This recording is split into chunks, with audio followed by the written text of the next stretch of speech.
Hey, Talking Joe fans, Mark here. Coming up is a very special Talking Joe episode.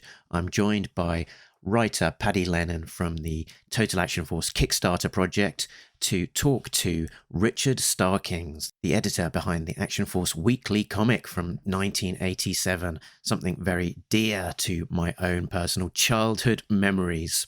We do a deep dive conversation with him all about how that came about and the Action Force comic from that time.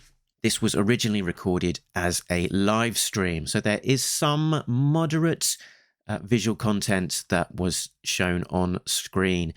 However, a lot of that is just to trigger talking points with Richard, so you're not missing out on too much by listening to the audio-only podcast. But if you do want to catch out the whole thing, head on over to the Talking Joe YouTube channel. Remember, like and subscribe. So with that intro all done, I'll leave you to it. And here's the conversation with Richard. Here we go. Live from the Talking Joe studios. It's Talking Joe.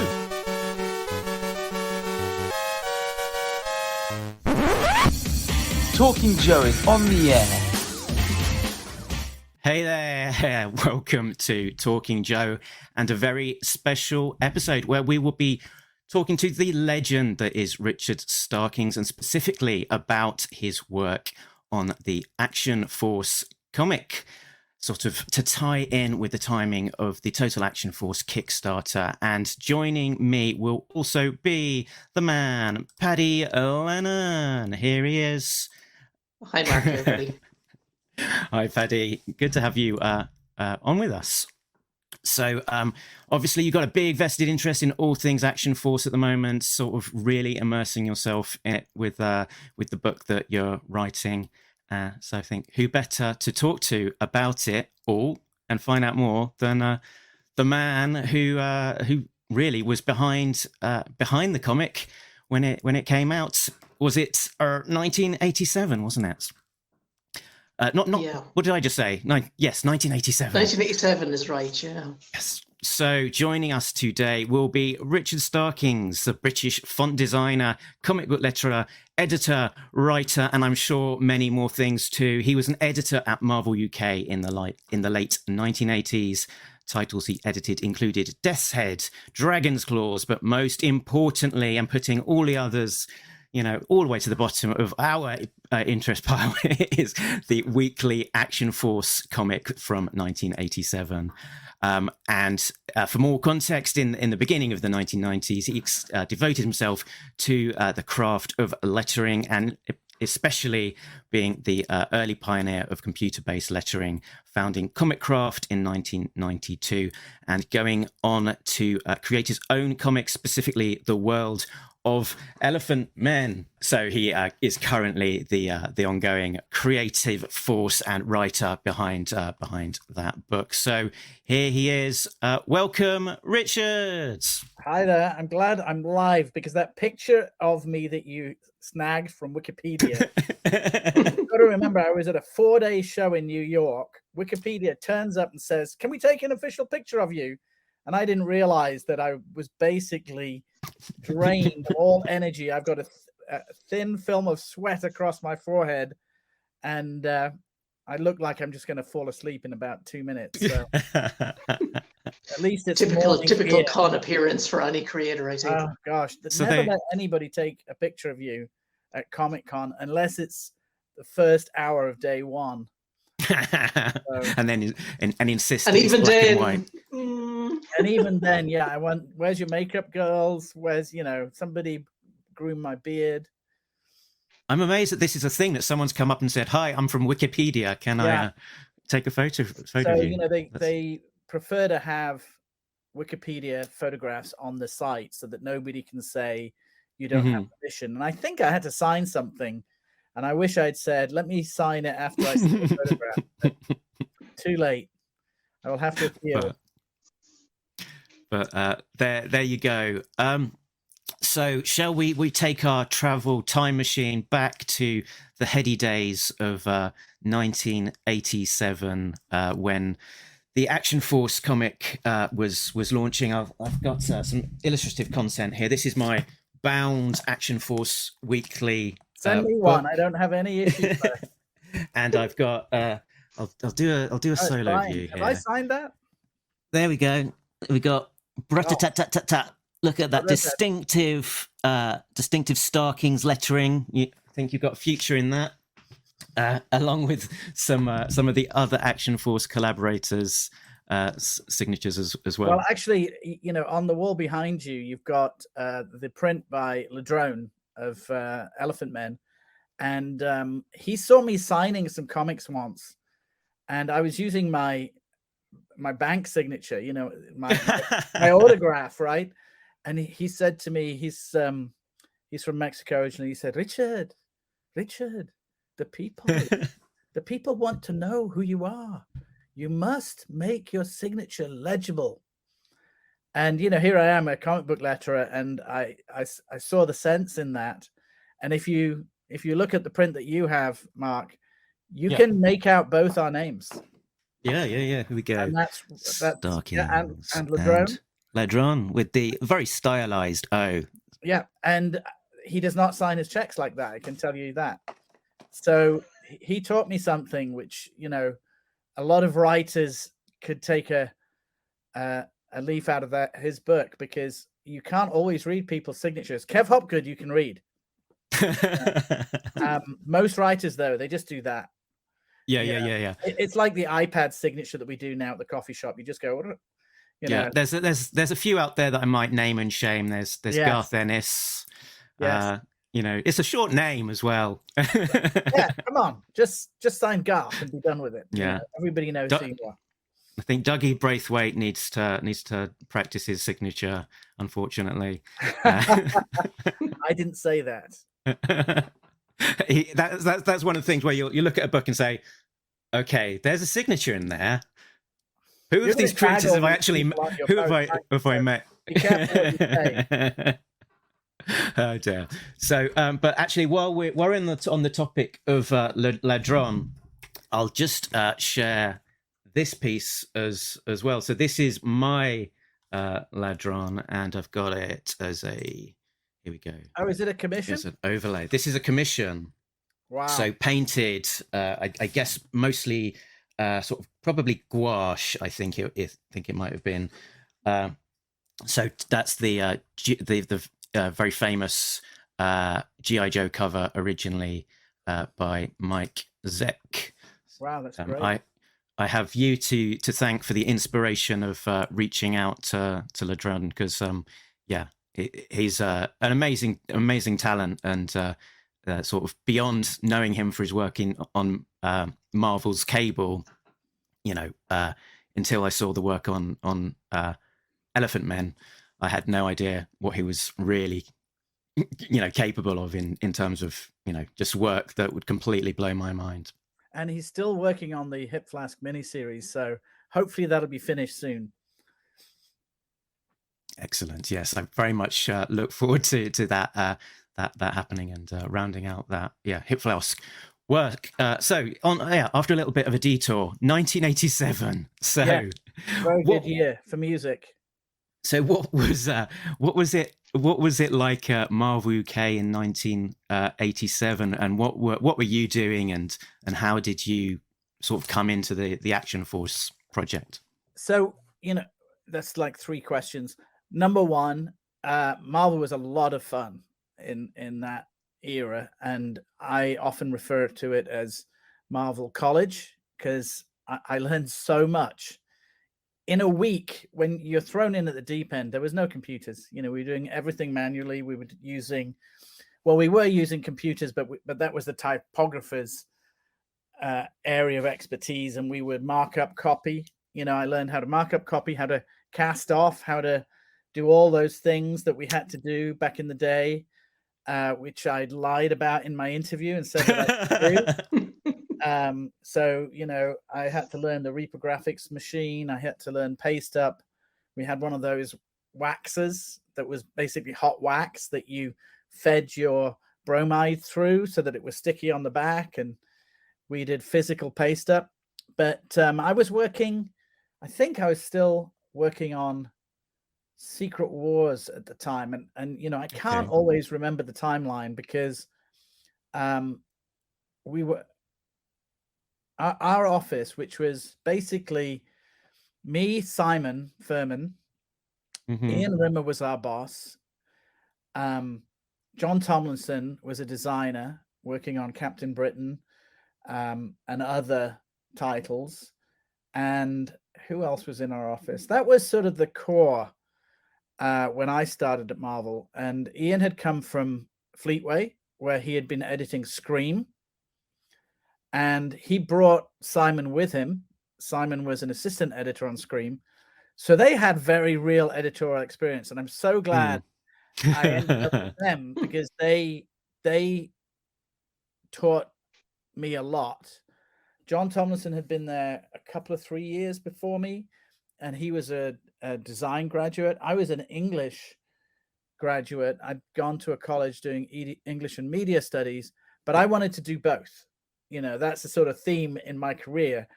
I wanted to do design, but I also wanted to write the copy. So I was sort of, often given free rein. You know, when I used to letter strips on Zoids, which was featured in Spider-Man at the time, Ian was the writer and editor of that. And when we did stuff for annuals, other writers stepped in, and I would play with the words.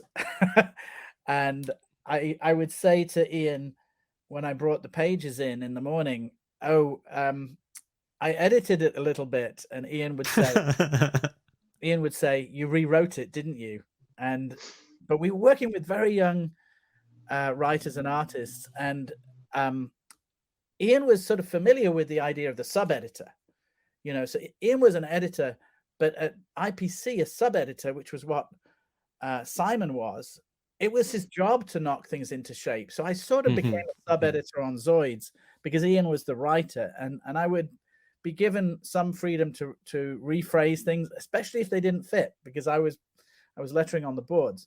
And right. Simon was very generous in that regard too, because I lettered hundreds of pages of Transformers written by Simon.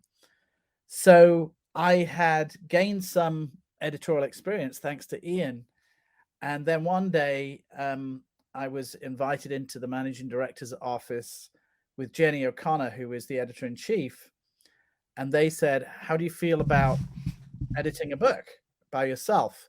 And I said, I'd love to do that, thinking it was months in the future. And in the 5-year plan. Yeah. Now, we were sort of comic snobs in our office, Simon, John, Ian, and I. And Ian didn't come necessarily as a comics fan, but Simon, John, and I were. We were fans of Marvel. That's why we were at Marvel. So a lot of the editorial staff, the editor-in-chief was Jenny O'Connor, and there was sort of like, oh, you're the boys. You're the boys that are nerds. That term wasn't thrown around in those days. So Jenny wanted me to work directly for her, and I was offered Action Force. And I didn't realize that the next day I would move into Jenny's office. It felt like it was the next day. I'm sure there was a little bit of time, but very shortly after that meeting, Ian came in and said, okay, team, while we are still a team, we're having a meeting. And that was when it was announced. And I didn't realize how everything was being rearranged editorially. Ian handed me a folder after that meeting, which had all the Action Force material in it. And then that day, I started thinking about who I was going to work with to write and draw it. And, pedal to the metal. I was editing Action Force. I wasn't doing work with the old team. I was in Jenny's office. And I think I can't remember when Steve White came into the equation, but he was my assistant editor. And that was a great pairing because I love Steve. Steve was into everything military. He's into dinosaurs much more than he's into G.I. Joe. But he knew guns. He knew tanks. He was one of those kids at school that just loved everything of that nature, you know. So so then I had to figure out who was going to write it, who was going to do covers, who was going to do the art. And it was, I got along really well with Simon and still do. So he was my first go-to. But I also wanted to have different writers work on the series because you have to get ahead. And we were already behind. But I had actually, go ahead. I was going to say there was an enormous roll call of writers and artists on. You think on the book. so? You have that impression. Well, yes. But good writers, very, very hard to find. Writers that understood the editorial process, even harder to find. You know, and this was the Alan Moore era. This was post-Warrior. Swamp Thing probably was coming out at that time. Frank Miller was writing Daredevil. We were all gobbling that stuff up. But your writer inspired by Alan Moore is not necessarily your Action Force writer. You know, Simon understood editorial.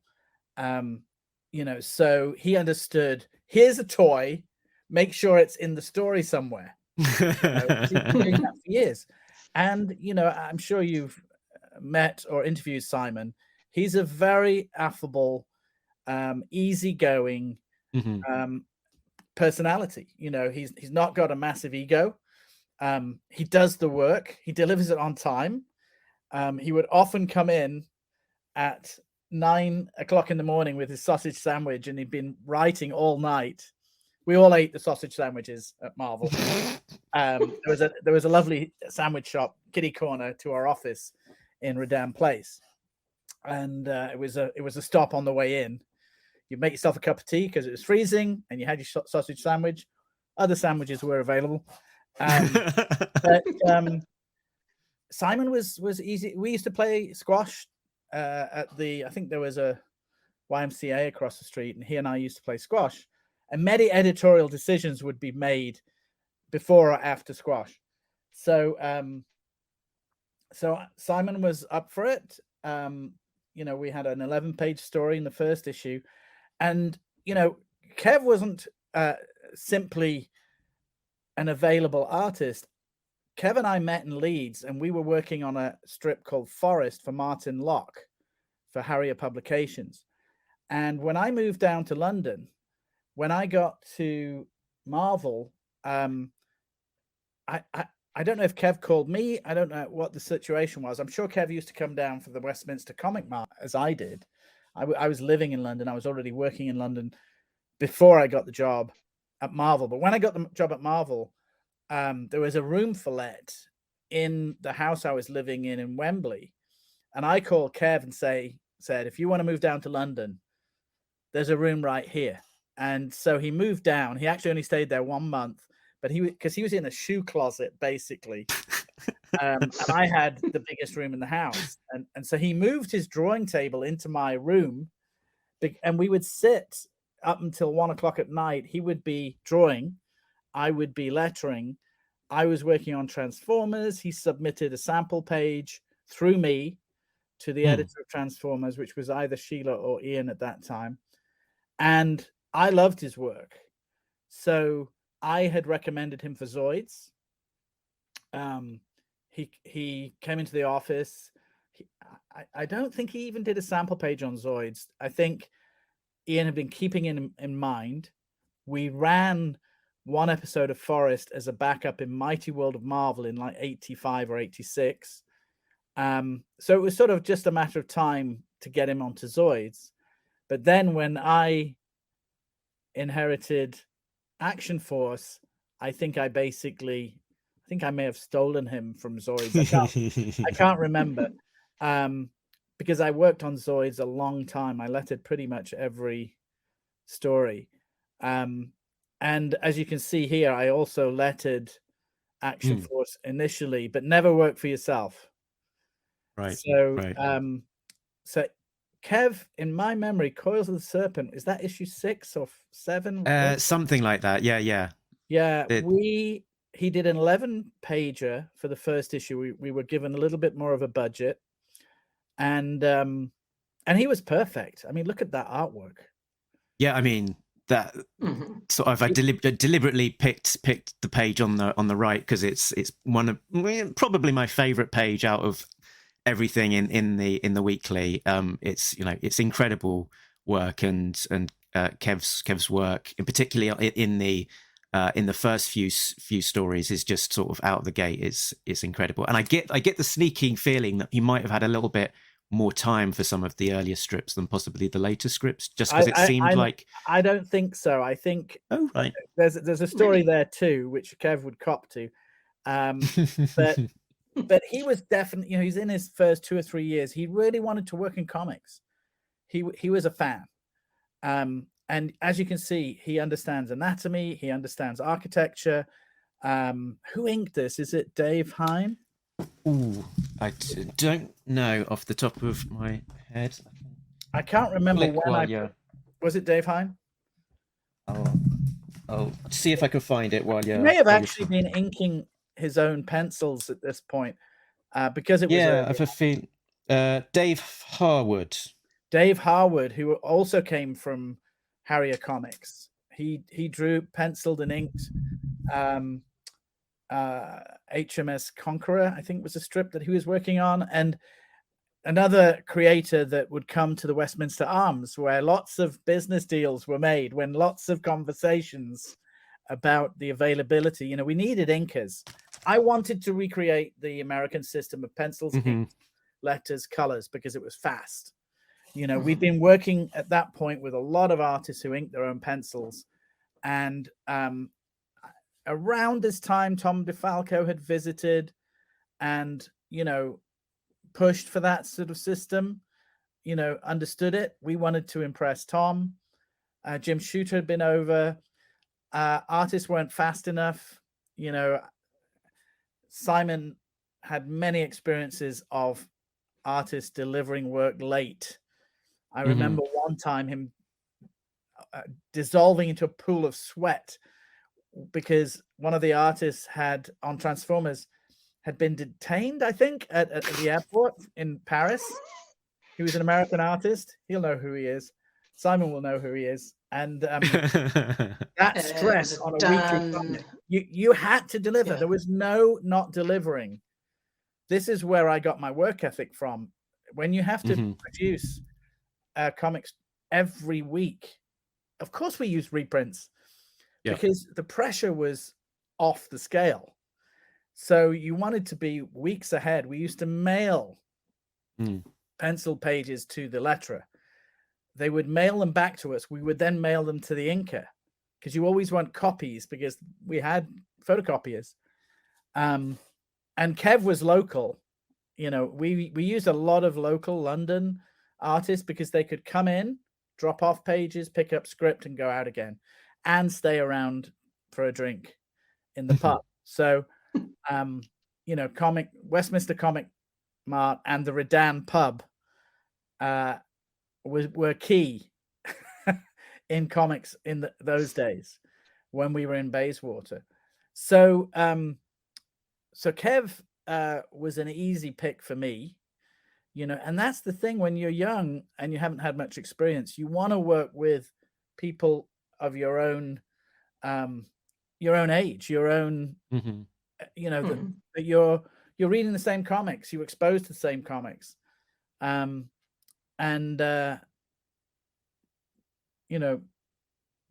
was about being part of that group of writers and artists. It wasn't really, there weren't that many people available.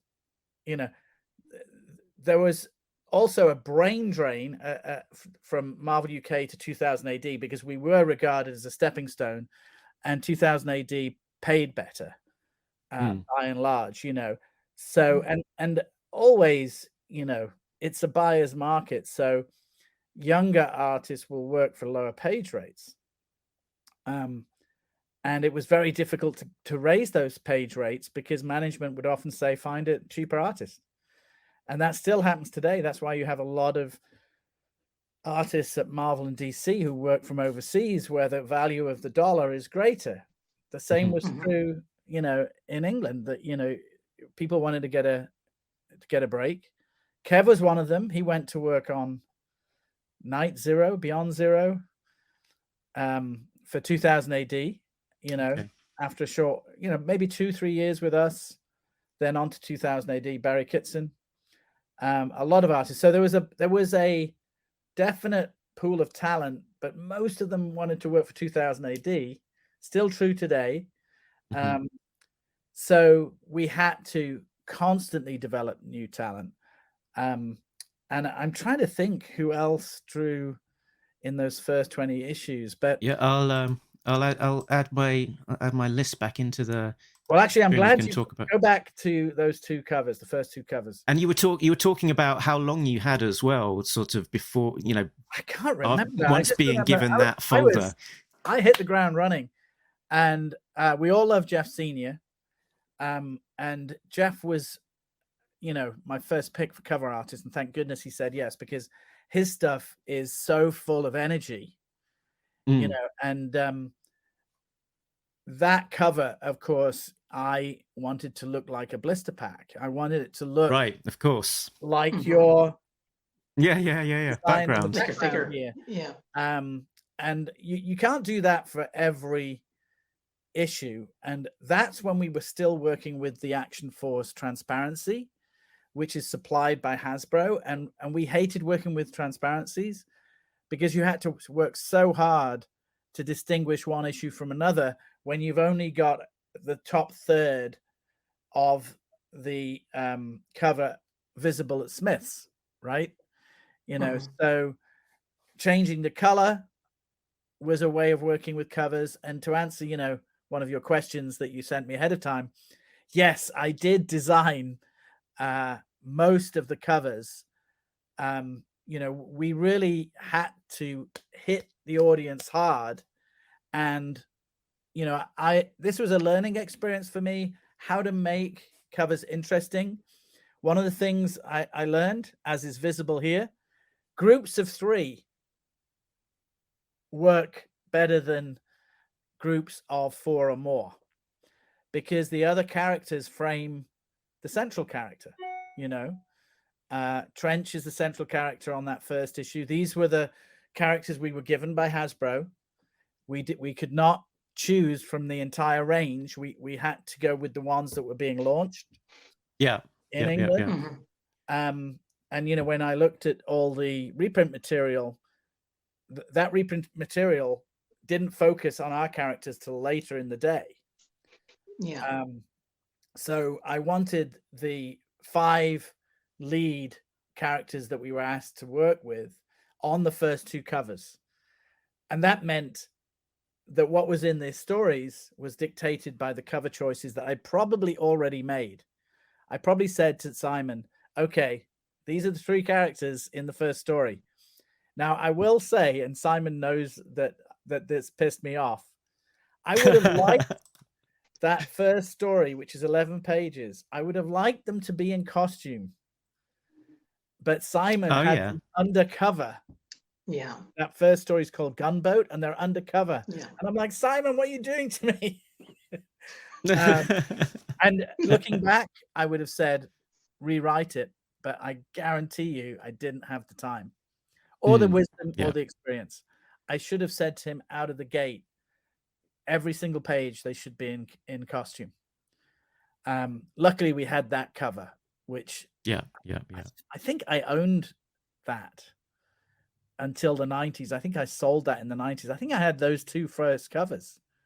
I think I probably gave a tenner to Jeff, a tenner each, not 2 for a tenner. But those days, artists would make ridiculous deals, and we didn't know the value of them. Yeah, my heart actually broke there, Richard. Old long ago, and they were beautiful pieces because he painted them. No computer wizardry back in those days. So I was learning about how to make covers, how to make them interesting, how to make them engaging, and how to differentiate a single issue from another issue and create that sense of excitement. And choosing Jeff for covers was sort of a no-brainer, because they're bouncing off the cover there, and there's a lot of tension in Snake Eyes and the Cobra agent there, so that's the story behind those two covers. We eventually got to use the outline version of the logo so we could change some elements. I don't know, it was very fixed. Not my favorite logo to work with. While we took I'll let you finish, but I was going to say, while you're talking about sort of designing the covers, that sort of a lot of people, when they actually meet you and they ask you to sign something, that actually I'll go full screen. Sign on the white, right? On me, you might do something like this, and it's like a writer doing a drawing. Wow. Yeah, I've been getting better, but every writer is a frustrated artist, because artists are so frustrating. You just wish you could draw it the way you see it in your head, and you wish they were John Byrne, you wish they were Frank Bellamy, you wish they were Mike Zeck. But having said that, the artists I got to work with on Action Force were great. Mike Collins was both a writer and an artist, and he wrote like issue 5, 4 and 5, 5 and 6, something like that. And they all brought in different, ways of telling a story, which again, you want to work with people, you create a sense of competition. That's the advantage of working with different teams. You do have more control as an editor when you work with, there's Mike. Now that's a story behind that cover too. So we knew very early on that all you had to do was put Snake Eyes on a cover, and that issue would outsell any others. So I said to Mike, I just want this. This was a reprint of an annual, I think, or a single issue. It was a reprint of a full single issue. Yeah, I think it might be issue 31 or something. Yeah, and I said, just do a full figure of Snake Eyes, and this will sell itself. You learn very quickly working in comics for the sort of 8 to 12 age group that they will slavishly copy any figure that has all its limbs, hands, head, and toes.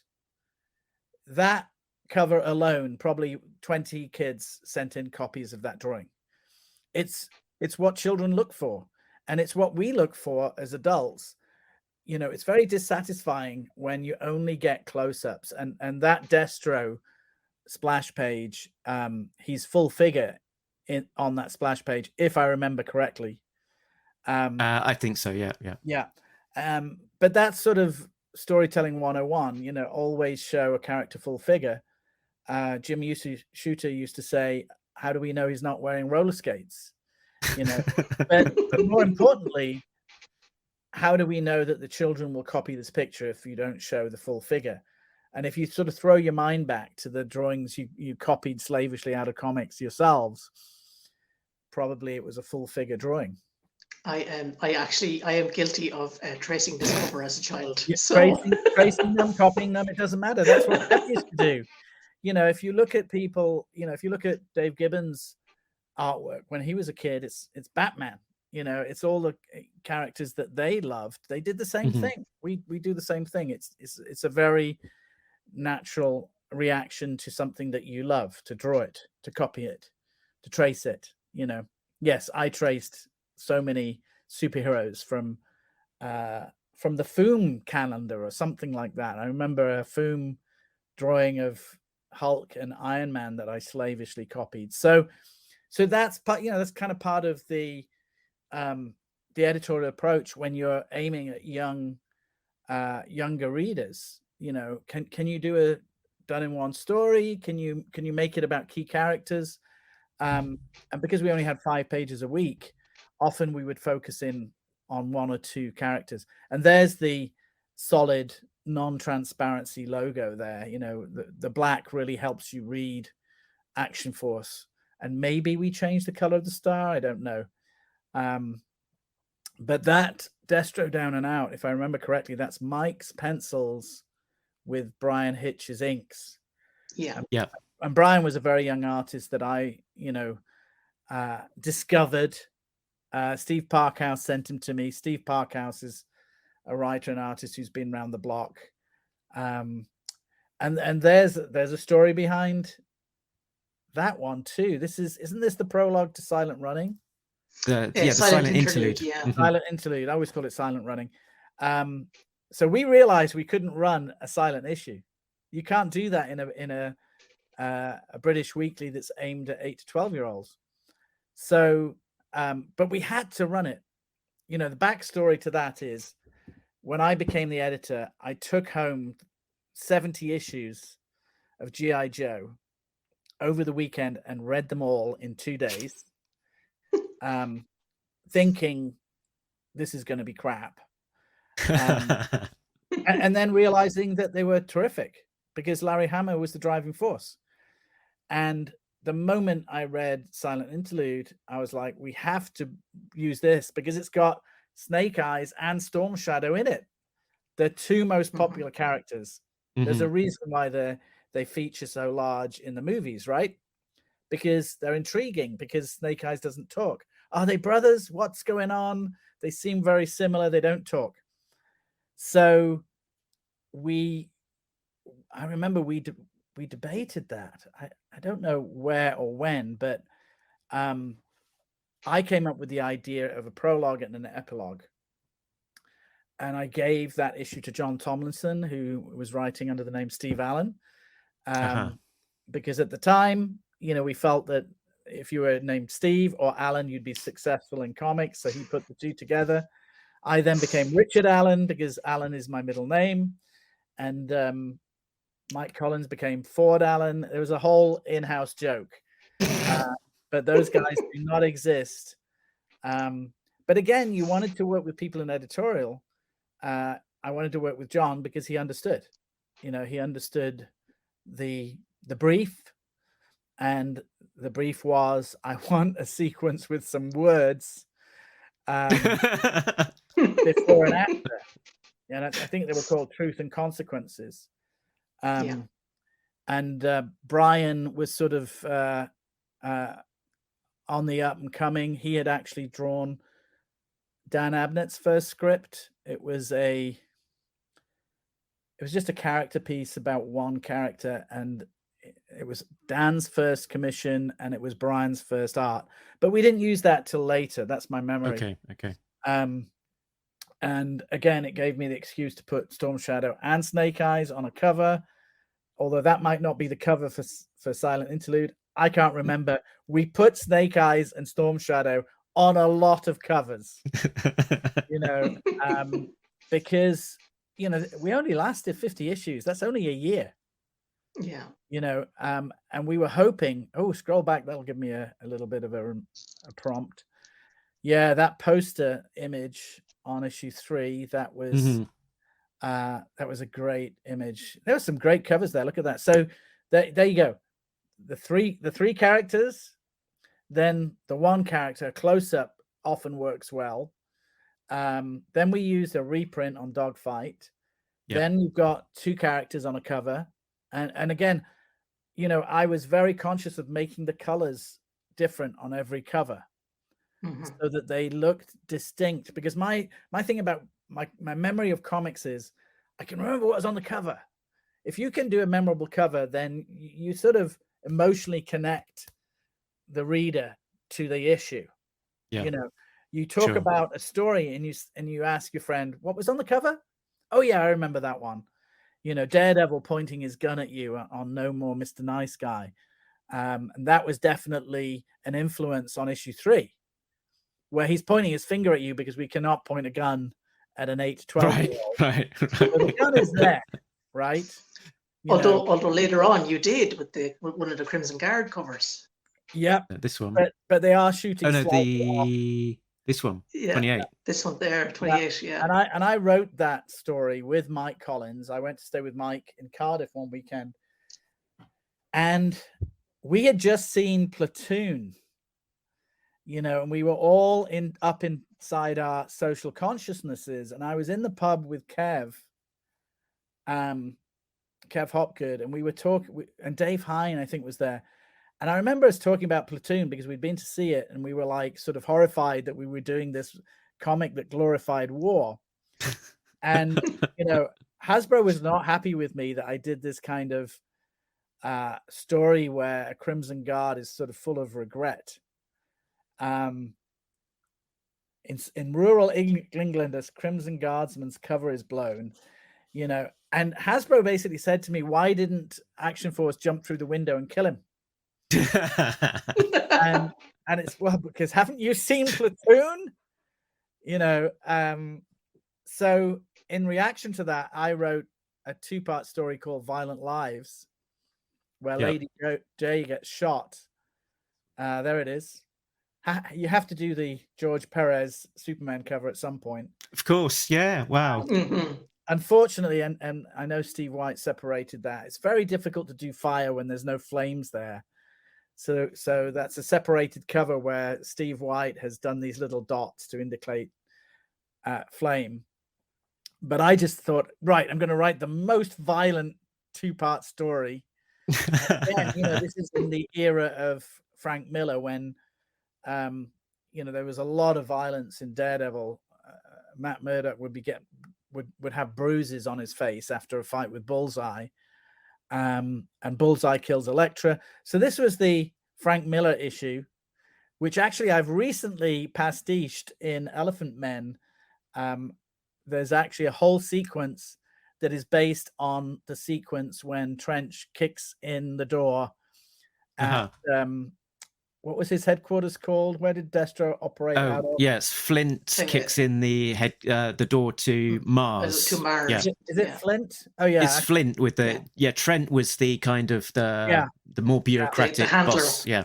I'm calling him Trench actually because my Zebra character was called Trench. Flint had a trench gun. That's where my old man brain is kicking in. So I did this whole sequence where he nearly kills Destro, and Destro says, if I was in your position, I'd have pulled the trigger. And that's one of my favorite things that I wrote because I was just so angry with Hasbro. I was like, okay, if you want violence, I'm going to call this. The story was originally called Violence. And then I changed it to Violent Lives to tie in with the narrative. But that's what they wanted. They loved it. So I was like, okay. So that's one of the few ones.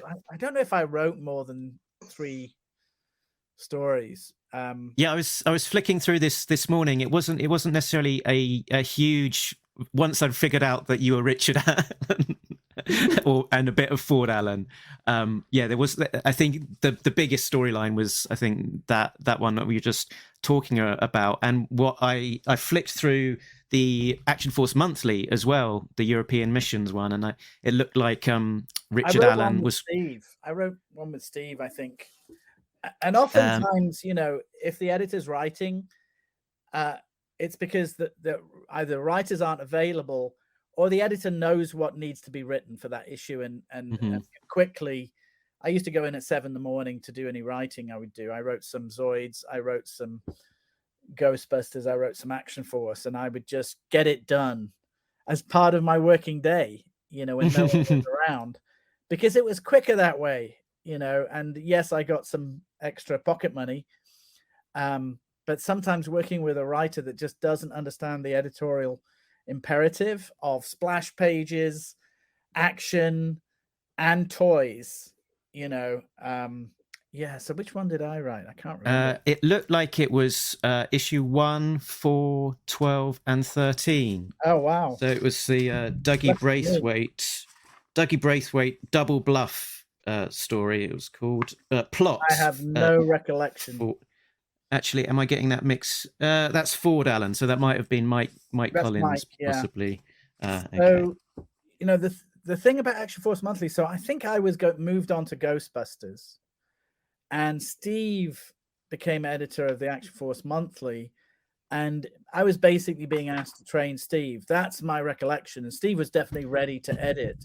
Okay. But It's oftentimes, credited to John Tomlinson as editor for the monthly. oh right, okay, yeah, John. But did Steve not take over later? Don't. Maybe Steve and I were Like it. writing issues. Yeah, he's got some writing credits, I think. Yeah. And we were very keen to break into the monthly market. I doubt whether Marvel US would be very supportive of this, but it was called European Missions. You don't have any of the European. We had to do 2 cover setups, because the idea was to sell it in, but if I was editor of G.I. Joe, or if I was the writer of G.I. Joe, I would not take kindly to Brits featuring Snake Eyes so prominently, because you really want to, you cherish your development of the characters. So I think some of these issues were published after I left Marvel. Okay. But I was definitely working on Ghostbusters, and then I was working on Dragon's Claws and Death's Head. Again, I'm not sure of the timeline. It's a very short one. It's only 4 years, but it's a long time ago. But you can actually see there that having to feature certain toys, the hovercraft and the vehicle in the ice there, or we still had to push forward. Was there more than 10 issues? Keep going. I don't remember. There was a total of 15 for this. 15. Yeah. So just another year. It survived another year. It was not the success that Transformers was. That was what hurt Action Force. And we were competing with more traditional comic titles like Battle and, the Commando, the War Library, all those. Mm-hmm. And that has a very fiercely loyal market. Hasbro wanted us to reproduce the success of Transformers, and Battle Action Force was neither one or the other. Do you know what I mean? Yeah. Did you look back at Battle Action Force before you started on the Marvel Action Force? I picked up one issue and was like, wow, this looks like it was made in 1968. Because they were still using that paper. We had the glossy, sexy Marvel weeklies look. Full color, full color, and that's the beginning of the days of, the 70s. You had Countdown and Look-In, which had many different franchises, and then Des Skin pioneered the devoted franchise comic with Doctor Who, and then later Blake Seven. So in the 80s, the toy manufacturers were taking the lead because they owned the properties. They owned Transformers. They owned Action Force. They owned Care Bears. They owned these toy properties that they wanted the comics to promote. So they didn't want to be pushed to the back of an anthology. They wanted to be center stage. And that's what we offered. And, Robert Sutherland, who was managing director, was super smart. Thomas the Tank Engine is still going. It started at Marvel, and then he took it with him and created Redan Comics. And I've seen Thomas the Tank Engine on newsstands in the States. That book just prints money because Thomas is one of those classic characters like Winnie the Pooh, and he had a good nose for franchises. He was also, he understood that the fans at Marvel needed to work on American style comics, so he tried, but oftentimes Marvel US was suspicious of us, and even Doctor Who barely made the transition to the States, and in fact I'm glad it failed, because that meant Doctor Who magazine could continue as it was and didn't become, a vehicle to present comic material for the US to reprint, which the Marvel premiere issues of Doctor Who didn't do very well. Otherwise, there would have been a lot more of them.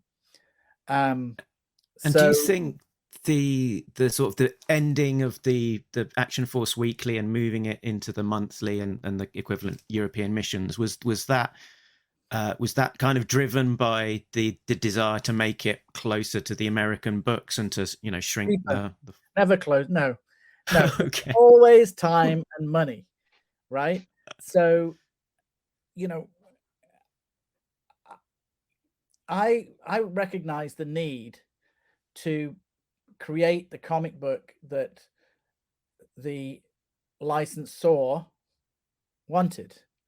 You want your comic to be successful. You're given a project. I'm 24, 25 when I'm editing this, and I'm just excited to be able to commission writers and artists and keep my friends, bring my friends, give them a career, which was, that was, you want to be working with people that you admire, and you want them to get the opportunities, but you don't want them to go and work for 2000 AD, not when you work for and they all did. They all left us behind. Stay at my level. Don't go up to the higher paid jobs. Well, there you go. You see, you're buying into that. What is the level anyway? You guys are all fans of Action Force, right? So that was your thing. And I used to say to Simon when artists that worked on Transformers went to work for 2000 AD, like Barry Kitson, I said, one day fans will come to you and they'll have you up there where all of my contemporaries had 2000 AD up there, right? Everything, anybody that is, when you're exposed to something between the ages of 8 and 12, those are the key years. You emotionally imprint on that toy, on that comic book. It doesn't matter if it's Thundercats, which was one of the hardest franchises to work on because it was such a limited story. There was Mumra and there was Lion-O, and how do you get them into trouble? How do you generate conflict? And that didn't last very long. Thundercats as a cartoon show or as a weekly. And I remember working on that as an editor and being really frustrated. How do you find the stories in that? G.I. Joe is easy. Cobra, G.I. It's Star Wars. It's the same setup as Star Wars. Wars are easy. There's always and a lot of that has trickled into Elephantmen because I have the war story as a backstory to the Elephantmen. And I can tell you, I've been writing Elephantmen for 120 issues. That's not an easy task. I'm so in awe of anybody that can do it for longer, like Chris Claremont and the X-Men. Coming up with new situations, not repeating yourself. So it's great that you have now introduced these characters. Now bring this thing in, and it's all about where you weave the soap opera in. But you can't control the love that people have for 2000 AD. But what you do have now, I remember Jay Lee, who's a very well thought of American comic book artist. Is he born in America? I'm sure he doesn't mind being called an American comic book artist. Massive fan of Transformers. All these guys that grew up in the 90s, were exposed to whatever they were exposed to. I was exposed to Doctor Who. Jay Lee worked on the Transformers versus G.I. Joe series that was set. That's right. Yeah. Willingly. Yes, willingly. Yeah. He didn't want to work on Judge Dredd. He's like, why do you Brits all love Judge Dredd? Because that was one of the things that I connected to in my teens, So that's the thing, is that it's all emotional. There isn't a higher or a lower level. There's only emotion and your connection. So, you can't convince somebody who loves Thundercats and is now 55 or 45 or whatever age group that fits that. You can't convince them that one is better than the other because they still have their toys in the cupboard, at home. And if they see a brand new Lion-O in packaging, or if they see, a a Lady J character. I actually they've just released they haven't released it yet, but there's a 4-pack of all the characters I worked on, and it cost me $220. I paid the money. They haven't turned up yet, but I was like, well, those are the 4 characters I worked on, and I have a little bit of a fondness for G.I. Joe in that small window of 1987 when I edited the comic. So this little window of characters, the 1987. Yeah, there you go, Lady J. Sort of Footloose. I think Footloose is the Dan Abnett, Brian Hitch comic. Does he have glasses? Who's the character with glasses? Dusty? Maybe it's Dusty. Who wears glasses? Not sure. Shipwreck. Yeah, we did a story with Shipwreck. He's basically looks like you did Shipwreck. Yeah, he's old Action Man. Yeah, all of these guys I had with the little cockeyed hat, the blue shirt. I had an Action Man like that. I remember thinking, oh, that's Action Man. Yeah, Crimson Guard. So we had to feature all the Quick Kick and Quick Kick. Of pretty course, much.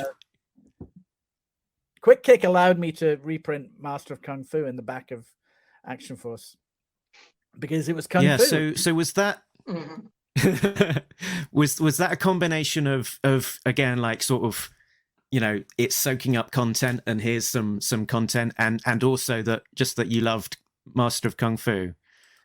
Yes, absolutely. And I loved particularly the Paul Gulacy issues. I loved the Jim Starlin issues, but he was only around for 3 or 4 issues. And here's a Kung Fu character that we had to feature in the strip. And actually, there was a little Quick Kick prologue. For Shang-Chi, yes. Yeah. Introducing Shang-Chi as somebody Quick Kick knows, Yeah. And I think that was Grant Morrison. So Grant Morrison writing it, So that's how I put. Originally, Kev Hopgood was supposed to draw that prologue, and he was a big Shang-Chi fan, but he couldn't fit it in his schedule. So that's when I got Steve Yoel, who'd been working on Thundercats. I can't remember the timeline, so I don't know whether it's overlap or. But Steve was somebody that we'd discovered. In other words, who submitted some samples that were really good. And you can see here, I mean, he was as good then as he is today. He's maintained a high standard really throughout good his career. Mm-hmm. But of course, what happened to Steve? He got stolen by Grant, who had been writing Zoids as well.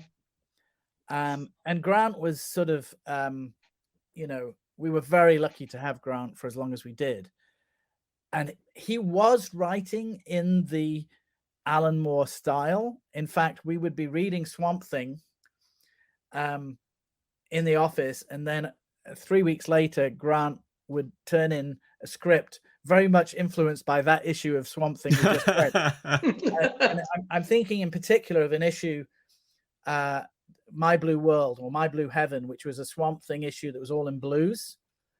And then Grant had Blue Zoid, Red Zoid color schemes that, one page would be colored in blues, one in reds, something like that. But that was fine because Grant was influenced by Alan Moore, but he didn't sacrifice the characters of the story. He was influenced by that style of storytelling, but he was just using it. Mm-hmm. And making the stories a little bit more. He gave them a lot of substance, and it's a shame that we didn't continue with Zoids Monthly because Grant and Steve were on a high that then moved over to Zenith. So they went from Zoids to Zenith. Action Force, as a sort of springboard.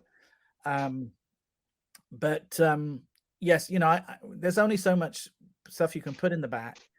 We couldn't run all the G.I. Joe material because we were trying to do what we did with Transformers, which was to thread it in so that British readers didn't think, why are they talking?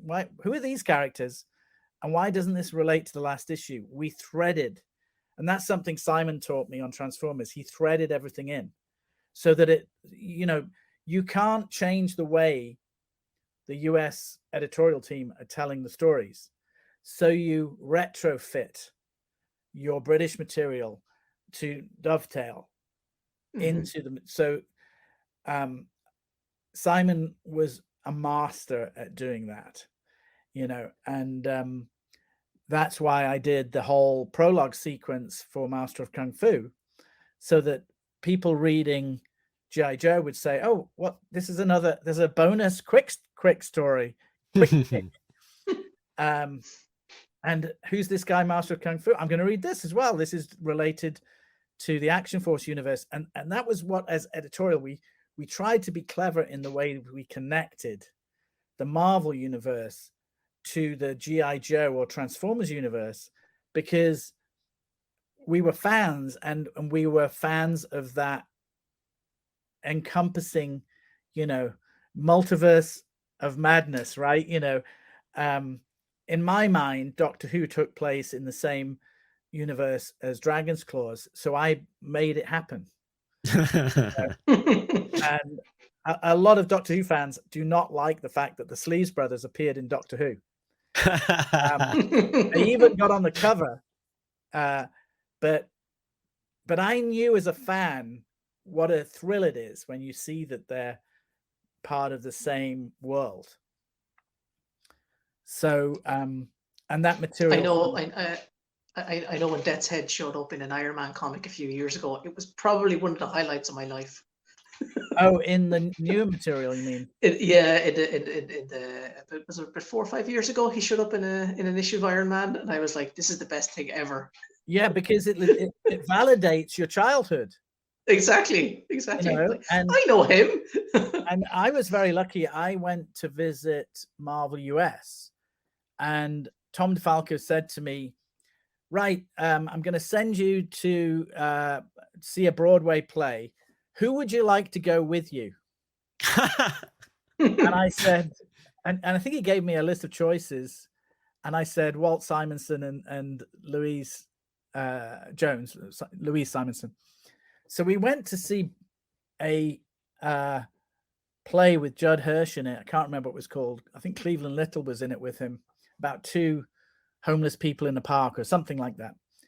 But key was I got to know Walt, and I asked him to do a cover for Death's Head, because we were doing a crossover with Fantastic Four, and it had not at that point been announced. And I don't know if it even influenced Ralph Macchio to hire Walt, because we had Death's Head holding the Thing over the edge of the Baxter building on the cover.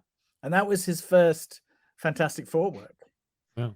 Wow. And he really liked drawing the character. So then Death's Head appeared in Fantastic Four as part of the TVA. Time Variance Authority, for those of you who haven't seen it. So, that was part of the fun. And especially Simon loved being part of that. And we used the Master's matter compression eliminator to shrink Death's Head down to size for Transformers. And I know I'm going off topic, but the fact that you all know these characters is because we successfully connected everything. We did an Action Force Transformers crossover. And again, Simon wrote that because who else knew all the characters? And I think Jeff Sr. drew that because it's so hard to get an artist that can draw humans and Autobots. So we like to have fun, and I'm sure we initiated that crossover, even though the US had already done one. It's a no-brainer when Hasbro owns both properties. So, we were in comics to have fun, but we also had to check all the boxes. Yeah. And I really enjoyed that whole year of my life because I learned so much so quickly. And actually, I got Jerry Paris in to do the last issue because I wanted another cover that had the blister pack artwork style on it, So issue 50, was it issue 50 that we Yeah, finished that's on? right.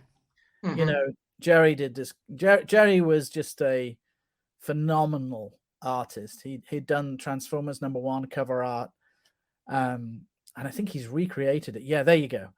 And it looks nice with your background around it too, like the first issue.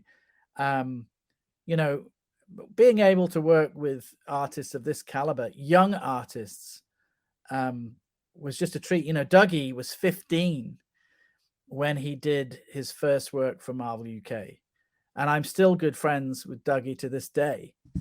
That might be it. That might be his first work. His first published work, I want to say, was something else like Thundercats. But you know, another artist who Dave Gibbons gave me the nod because he'd seen Dougie's work at a convention, and I was talking to Dave about something. We were probably trying to get him to do a cover for something, and he said, "Gibbons pick Dougie Braithwaite." You know, and when somebody of Dave's stature tells you to work with someone, you get their phone number real quick. Yeah, and Dougie, you know, just I think he had done. I gave him a sample script, and what he turned in was better than the one we published. You know, so I'm trying to think who else. Yeah, I mean, just you think we had a roster of artists, but we were always scrambling. Anthony Williams came in on Action Force quite early on when Kev was moving on to 2000 AD. And to go back to Kev had to do 5 pages in a night one time. And he came in, he did not sleep. He did them all. All I remember, there were horses in it. And he thought he was going to get fired. It's not that one. No. Just that's No. He's got his name on it. That I can see was that there's when not a he was horse. burning on all cylinders. But I remember him saying to me that was a turning point, that he could turn in 5 pages of artwork that he felt he'd sort of cut too many corners. Let me put it that way. And he said to me that after that 5-pager, he realized he didn't have to work so hard. And I would say that, you know, that's a lot of artists have to learn how to do things quickly. And I don't think Kev's artwork, the quality of his artwork didn't drop, you know, but he realized that sometimes he was killing himself on a page when he didn't have to, you know. And I think he did whatever it was called, Night Zero, Beyond Zero. He inked that himself, and most artists want to ink their own work. And you can do that at 2000 AD because they pay you better. Right. And 2000 AD was always about artists that penciled and inked their own work. I think some art teams gravitated to 2000 AD and continued to work with inkers that we'd paired them up with. But Mike Collins and Mark Farmer were actually put together by 2000 AD. And they came to us as a sort of fait accompli. And Mark Farmer he penciled Andrew a 2-part Storm Shadow Snake Eye story. That's right. Yeah. And that was because Alan Davis was encouraging him to draw. But I think that was the beginning and end of Mark's penciling career, because, you know, he's such a good inker. And he could make more money inking, and he started working in America long before you know, the other members of our teams. The other person that I've done a slide for, that I'll just go back to this one. Actually, we didn't show it on the screen when we were talking about look Jeff, at that cover. That was beautiful. How brilliant is that? That was a wraparound cover, and is, you know, just making a tank kind of leap in the air, but, you know, completely selling it. Well, but because a tank will jump in the air if there's an explosion behind it. I mean, you know, Jeff thinks things through. And look at the energy of Lady J. Look at the, you know, no one else can draw that way, because nobody stands that way. Flint does not stand that way. You know, look at the energy in those. Yeah. Energy is the really- word when you think of Yeah. when you think of his art, for sure. And that the one on the left was a great strip, and I think that was one where Fast a, Feud, that's like a Simon title. a character Gung Ho was sliced by Storm Shadow to give him an injury, so that when you then in the next issue had the G.I. Joe reprint with Gung Ho in the hospital with a bandage, it sort of connects that you've got kind of a different origin for his injury, but it's still flowing. It's a multiverse. But Simon would always do things like this. So early on, I said he was a big Jam fan, the band, and there's the song, there's an H-bomb in Wardour Street. And I said, make a story based on that, thinking that there would be a nuclear bomb in the center of London. And he has it in a baby. It's a baby because he had that title, holding the baby. And he turned it into it was an A bomb in Wardour Street. He said there's a bomb. It's like, no, Simon, it's supposed to be it's supposed to be an atom bomb. This is Action Force. And I think Simon always enjoyed outsmarting me. Thank you very much. There's a bomb, not an A bomb. So, that's Simon sort of bringing me down to size.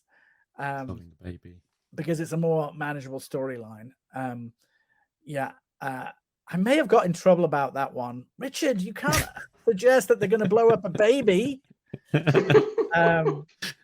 But Fast Feud, that's a typical Simon title. I wanted, Death to Cobra.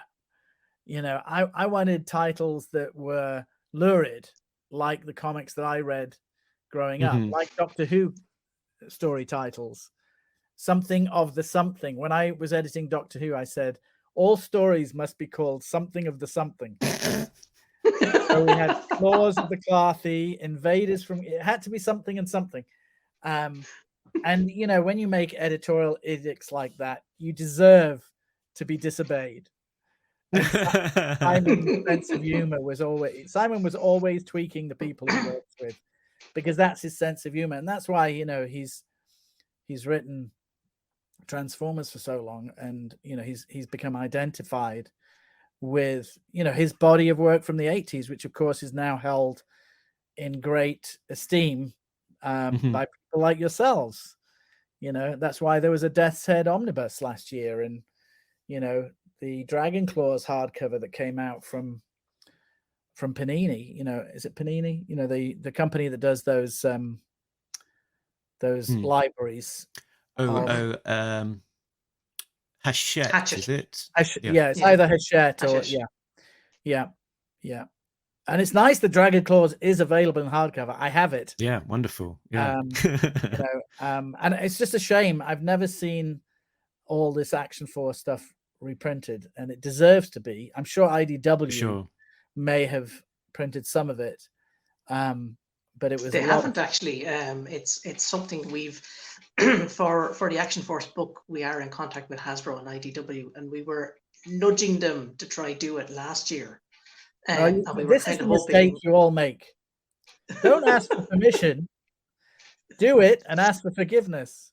I think there's was it Swedish or something like that put out a Swedish fan group did a reprint of the Action Force comics, translated into Swedish. Make it not never been all profits go to Ukraine, and then they'll look like shit if they. They can't argue. Then. If they argue, don't be that guy. Yeah. No, that's always been my philosophy. It's easier to ask for forgiveness than permission.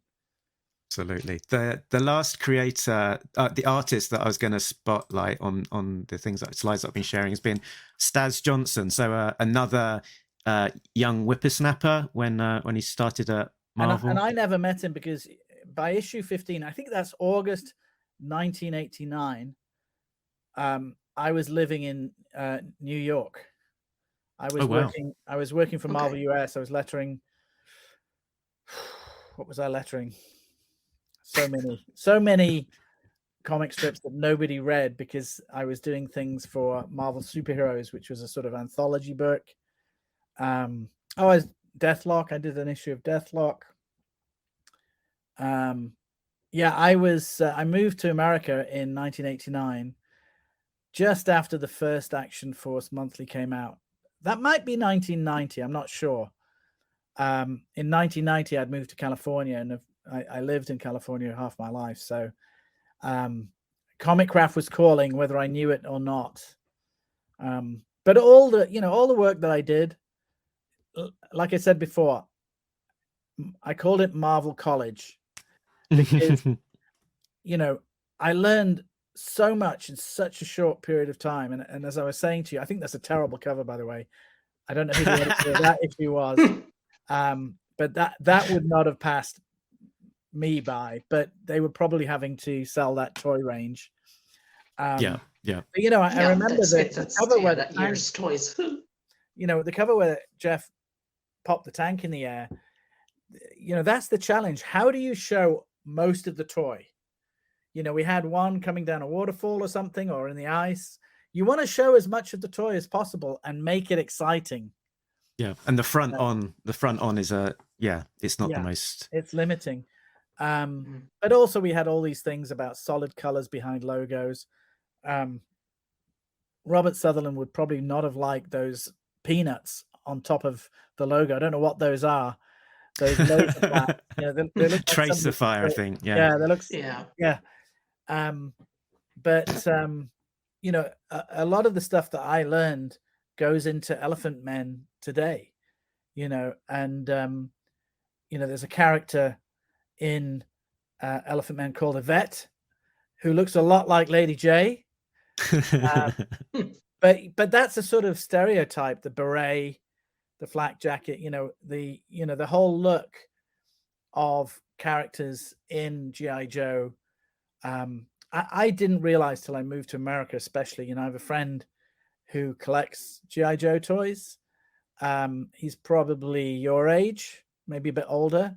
He's younger than I am, but he collects everything, and has a massive part of his home that he built himself. He's a police officer in Arizona, and lovely guy. Helps me out at Comic Cons. He's a big fan of comics, toys, original art, you name it. And he has that emotional connection to the toys, So working at Marvel taught me an awful lot about storytelling, about working with franchises. And now I work with my own franchise. If you want something to be successful, you have to learn the lessons. The reasons Snake Eyes and Storm Shadow are successful is because they're so freaking cool. You react to them. I've seen all but the last. I haven't seen the Snake Eyes movie because that came out during the pandemic. Yeah, that was last summer, wasn't it? Last August 2021. But my son Jet was obsessed with the Transformers movie, and he wanted to see the G.I. Joe movies.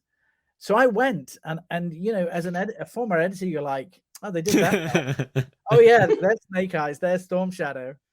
Oh, they've got all the right characters. The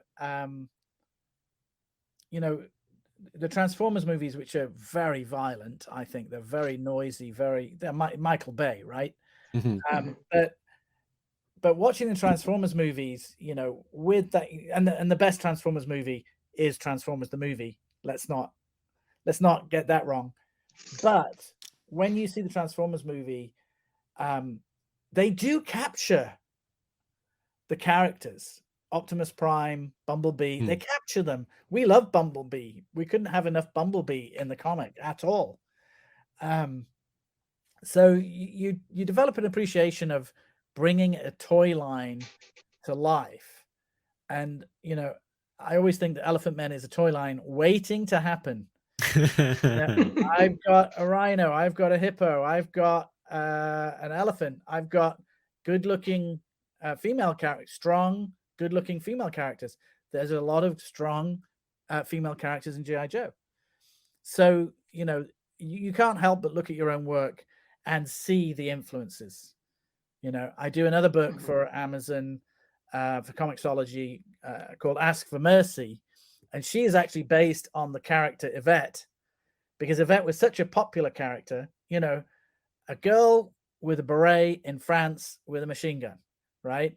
And very popular character. And then I thought, I wish she was a central character. So I created this character, Mercy. And again, Mercy, there's a character called Mercy in Dragon's Claws, because I said to Simon, Mercy is a good name for a character. And she's in Dragon Claws, but I was like, wait, I thought that up. I'm taking that back. Right. You know, that character became, it's funny because at first I thought of it as a Doctor Strange book, but it's actually more of a Conan book, because I loved Conan. And Conan was always swords and sorcery. And it took me 3 volumes of Ask for Mercy to realize that this was more of a sword and sorcery book than a Doctor Strange book. There's a quick plug there. There we go. Mercy. Soon to be in print from Dark Horse Comics. These are excellent. Print on demand comics. But I do want to show you I got this on Amazon. And again, there's the background. There's the blister pack background. And Kev did that. This was it. I must have sold this years ago, but I was really proud of this annual. It's reprint. It's G.I. Joe reprint. But that should have been the cover of issue 1 of Action Force. We did that year. We had on all the annuals, we connected them by doing Optimus Prime and Megatron, or Flint and Destro, and maybe Mumra and Lion-O. We conspired again to give things a theme. Yeah, cohesiveness. Yeah, and I think John Tomlinson did the design on this. I was the editor, and Kev did the illustrations, because I hated it as a Doctor Who fan when they didn't use the artists from Countdown and TV Action or Doctor Who Weekly. I hated it when they did cheap annuals. I was like, we know how good it can look. What are you doing to us? And I think my biggest regret is not putting the story from the annual, Mike Golden. Yearbook. We serialized that. Yeah. You know, it's such a beautiful looking book. I wish we'd put that in a hardcover instead. You know, but at the time it was like, what's the good material? Let's use the good material. So that annual, the main content of it was like a 2-parter where it's the creation of the Cobra Island story, isn't it? And and it's a great 2-parter, and it fits so well without it being divided up into the weekly format. So I love that. I love that. When I sat down and read the 70 issues available at that time, I was taking notes, because I had to. If we did the annual, it was probably very soon after we launched, and the fact that Kev did all the artwork means that it belonged to his era. You know, so I can never remember timelines very well. I do remember working on the weekend on that with John. So, you know, we were fans. Everything we did with love, even if we weren't big fans of G.I. Joe. We wanted to make something better, you know, even though we were probably looked down on by Marvel editorial in the US. And I guarantee we were. You know, it was a big struggle for me to work in the States. I had to work harder, partly because at the time I didn't have my green card. You know, I didn't really know where I was going to live. I didn't know I'd stay in the States. So I had to sweep the floor in terms of lettering when I started working. But because I had to sweep the floor, I made sure it was spotless, you know, because I was held to a higher standard, because the letterers that were continuously working there were taking their work for granted, and I couldn't. Otherwise, I wouldn't have any work, because I was the foreigner, you know. So we did everything with love. Actually, I don't know if you guys are watching Moon Knight, but Yeah. for some reason I had to read 27 issues of Moon Knight on a Saturday. Maybe we were looking at it for a backup strip for something. And I remember it because that's when I got my first migraine headache. And 3 episodes into Moon Knight, I turned to my wife and said, I've got a migraine. I think I've got a migraine coming on because this is just like reading the comic. But we buried ourselves in whatever we were doing, whether even if it was Thundercats, which again, very difficult to work with. And I'm very proud. That's why when I saw your bound copy, I was like, I want one of those. I sold all my issues in the 90s thinking I'll be lucky to get any money for these. But when I saw this was $11 on Amazon, I was like, I really should have a copy of that because, it sort of signifies a moment in time. My friendship with Kev, my friendship with Simon, getting my first editorial assignment, working with Steve Yoel, working with Grant Morrison, golden memories, who'd have thought? Yeah, I mean, all of these people that started out in Pages of Action Force as some of their very earliest work and the sort of the careers that they've gone on to forge. It's it's what a legacy.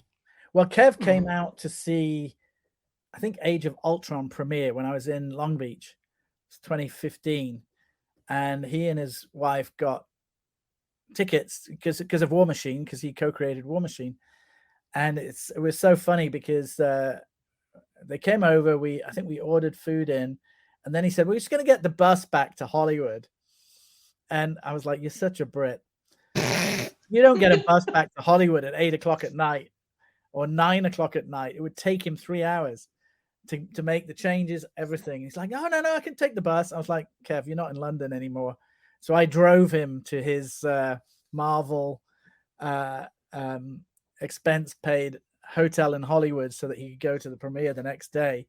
I hate to think what would happen to him on LA beach. Had he got the bus. But we hung out for the day. I took him around as much as I could because Brits come to LA thinking they can do everything in 2 days. They don't understand the traffic. So I'm still in touch with Dave Hine, who used to ink Kev. Dougie and I had a Zoom phone call recently. He did 5-page story for me for Nice. Elephantmen, which was in one of the Hero Initiative comics, I think. So, I feel very fortunate, especially, Facebook keeps us all connected. Absolutely. But, I saw Simon and Jeff at the Londonderry or Derry, don't know which one is right to say, convention a few years ago. So it's nice that we have all this, all these memories to laugh at. We had a message in from Brian, who's Paddy's co-conspirator on Send putting them together. to me, please. So Maybe I can reassemble a collection. it can happen. Patience, and a good eBay watch. Notification is the key. This is how emotionally connected I am to a comic.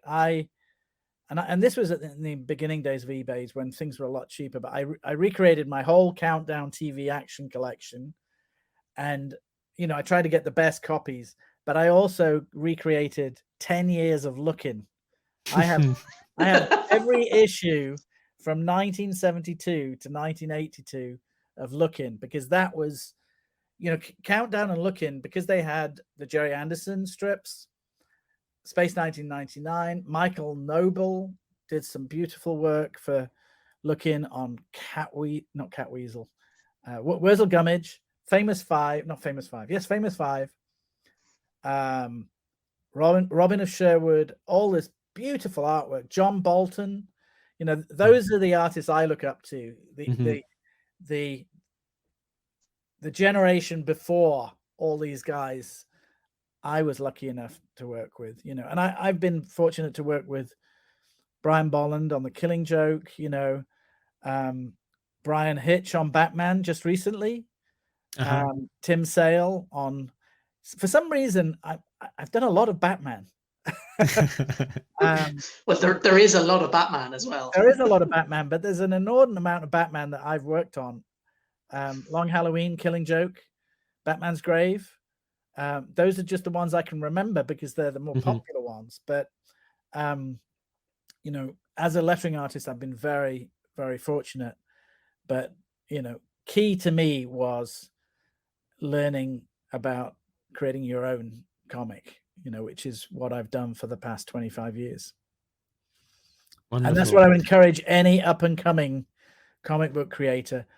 Get your feet wet with franchise characters, but then make your own franchise. That was drilled into me by John Wagner and Alan Grant on 2000 AD. And just yesterday, Neil Adams passed away, and Neil was a big advocate for creators' rights going back to the 70s, and created his own characters too. Even though he's most closely associated with Batman and Superman and Green Lantern, he was like, he's part of the reason that there is any money paid to creators when they're brought to TV or movies, and he got a nice check when Batman Begins came out, because I think it's Ra's al Ghul. Of course, yeah. And that's right. If there was a movie made on of an Action Force story, Larry Hama should get a big check, because he brought those characters to life. And that was the surprising thing when I read G.I. Joe. I was like, wait a minute, this is good stuff. I can't use all of it, but I wish I could. I wish I could have run that stuff. I just recently, they did a reprint of Silent Interlude with a recreation of it with different artists. Have you seen that? Yes, some of our friends worked on it. So a couple of the artists are friends of ours. So. And I was like, oh, I don't have a copy of that. I better buy one. Yeah, it's getting hard to find. Yeah. It's getting hard to find already. Yeah, it's expensive, and I do wish I'd kept my library of Marvel UK work, but there's only so much room on your shelves.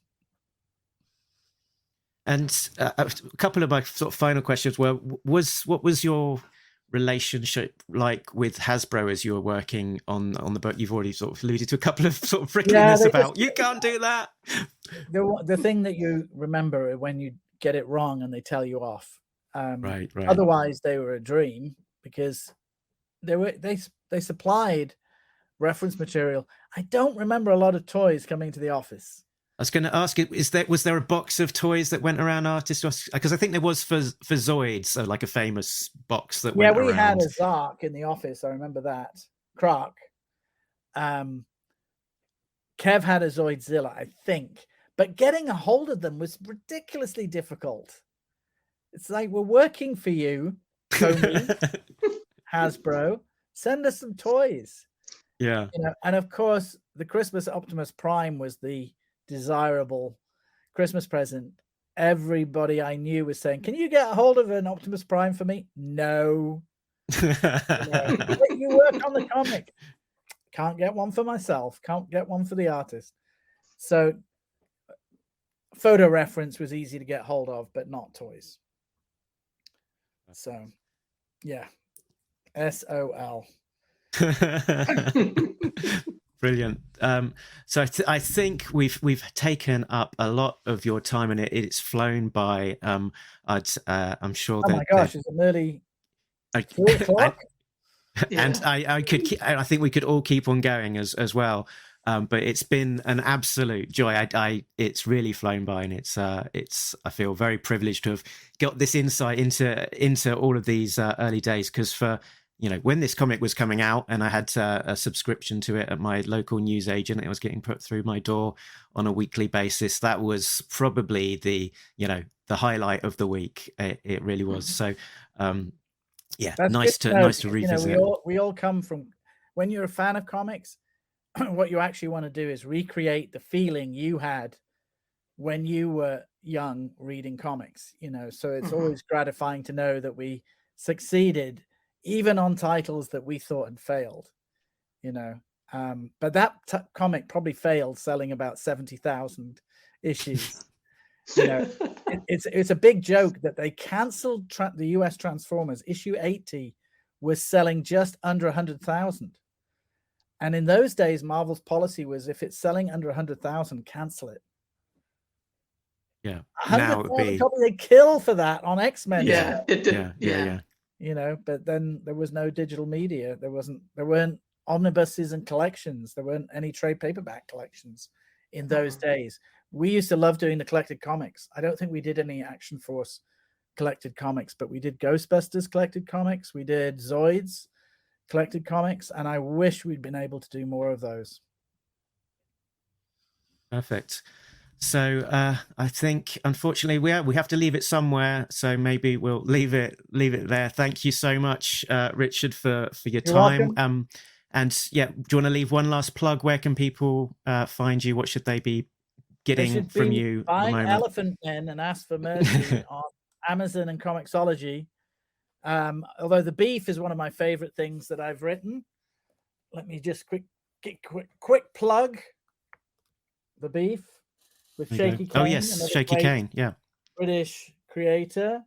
Also coming from Dark Horse next year, the Elephantmen Comixology series. That's volume 1. Here's volume 2, which has giant robots in it, because why not? Soon to be available via Kindle print on demand. There's Yvette. That's the war story I was telling you about. Look, she has red hair. How could that be? And that's actually anybody who buys Shift. Are you aware of Shift? I'm it's not a sure monthly what Shift comic is. book magazine, and they're serializing the Yvette story. Starting I think I've seen this stuff for this. Yeah. Shift features To the Death by Simon Furman and Jeff Senior. And because I worked on that in a lettering capacity, I got to know Adrian, who's the publisher, and Elephantmen will start in Shift quite soon. So watch out for that in your local WH Smiths. Brilliant. Other newsagents are, of course, available. Perfect. So thank you so much, Richard. Thanks for joining me. Thanks Paddy. very much, Richard. It's a pleasure. And we will be talking with Paddy and Brian some point shortly. Paddy will get my address for those 2 issues of 1 and 2. Yes. Yeah, We'll hook you up for that. We'll make sure they hook them up. Great. Brilliant. All right. Okay. Here we go. And here's the outro. Bye.